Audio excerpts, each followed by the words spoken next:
ATS Automobili has officially returned to the Supercar club with the new GT.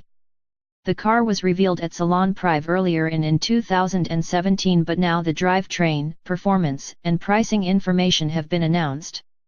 The ATS GT starts at €1,150,000, or a tad over £1 million at current rates. ATS will only build 12 units, each specified to the taste of their respective owners. Inside, the supercar is filled with solid aluminium switchgear and bespoke Alcantara trim to help justify the jaw-dropping price tag. Under the rear deck sits a 3.8-liter, twin-turbocharged V8 engine connected to a 7-speed dual-clutch gearbox. The ATS will produce 650 bhp in standard trim, although it is also available with an optional power upgrade taking that figure closer to 700 bhp.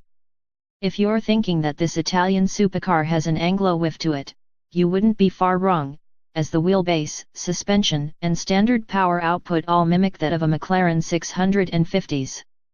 Regardless of whether the GT is indeed based on McLaren components, performance should be brisk to say the least.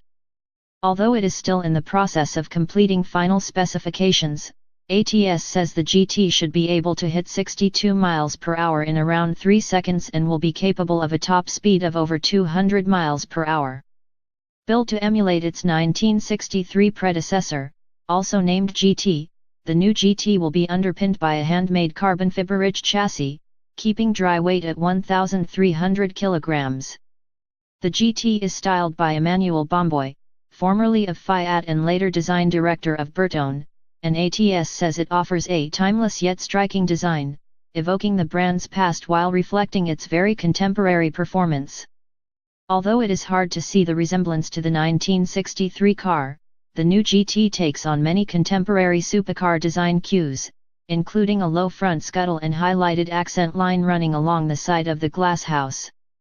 ATS Automobili itself has quite the interesting heritage.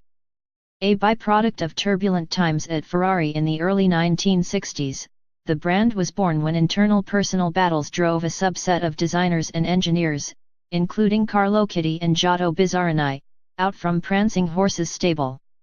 They eventually reformed themselves into ATS Automobili. Launched in 1963, the GT and motorsport-biased GTS were the brand's first cars. Both were technologically advanced for their time, but a commercial flop with only 12 produced in total between 1963 and 1965. The engineering prowess brought to ATS by these former Ferrari innovators was evident in the original GT though. The car is able to claim the title of the first mid-engined Italian supercar, an honor usually thought to be associated with the Lamborghini Miura that appeared 3 years later.